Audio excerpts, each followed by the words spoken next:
Good morning, Oklahoma. Thanks for joining us on Cow-Calf Corner. This week's topic is retained placenta in beef cattle. Typically, the third stage of parturition, when everything goes normally, is the expulsion of the placental membranes. And this happens usually within 6 to 12 hours after giving birth to the calf. What happens and how do we define actual retained placenta? Typically, when we see a cow that has still got the placenta attached and hanging out of her vulva at 24 hours postpartum, we define that as retained placenta. What is the issue with this? Well, it can lead to some real serious health issues. You've got something that is still attached inside the uterus. We've got a cow walking around with this every time she lays down. All the microorganisms and bacteria that are in the soil have a means to now get into the uterus. This can be something that causes the cow to be a little off, potentially get really sick. It could potentially result in death if an infection gets bad enough. Typically that doesn't happen. Typically with good nutrition, retained placenta is not that big an issue. But what are some of the causes if we are seeing retained placenta or we have in the past?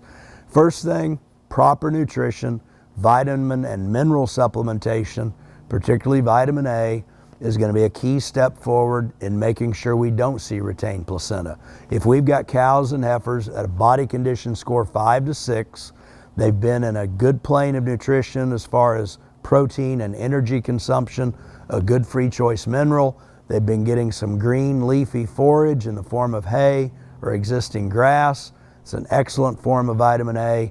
If they're in the right body condition score, typically nutrition is not going to be the issue.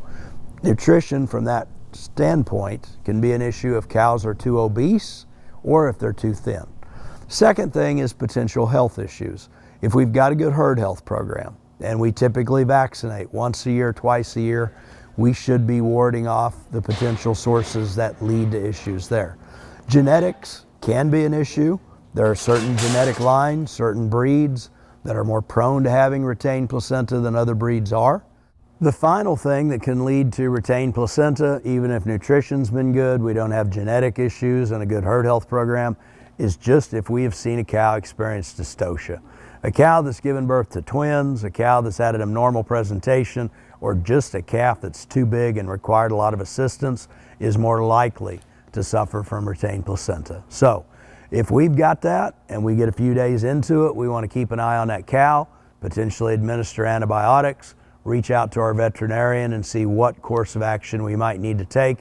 Retained placenta can cause reproductive failure and subsequent breeding seasons, and to unlock all the profit potential we can in a cow-calf operation, we want to avoid it whenever possible. Hope this helps, and thanks for being with us.